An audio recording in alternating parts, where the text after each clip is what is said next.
Hi, I'm Natalie Ledwell and this is The Inspiration Show. Now today I'm with my friend Cory Glazier. How are you? I'm very good today, Natalie. Thank you for joining us. Now, Cory, how old are you? I'm 26 years old. 26 years old. And Cory lives a life of absolute passion. And to be able to do that at such a young age is just, I thought, was very worthy of having him here on the show. So, Cory, can we just start with your story? Like, how did you end up where you are? Yeah, sure. I'm from San Diego originally, and grew up in North County.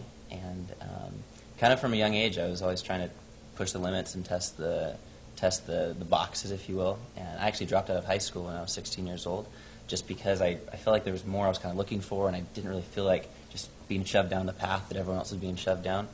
And so I just kind of started a life of kind of some different entrepreneurial activities and some international travel. Was able to spend time in different parts of the world and really start to increase my understanding of how the world works. Yeah. And I was really attracted to third world countries and the developing regions of this world. And then a couple years later, I got back into school. And so I started going to school at San Diego State here, and I studied international development type topics. And you know, basically, when I was about 23 years old, I just had a convergence of a lot of life experiences.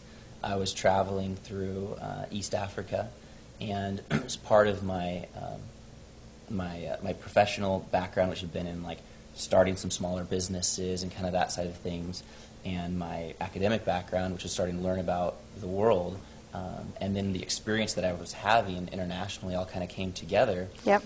And I felt the calling to really live a life that allowed me to really be involved with what's happening in developing countries and be able to start things that would hopefully, you know, shift what's happening in the world.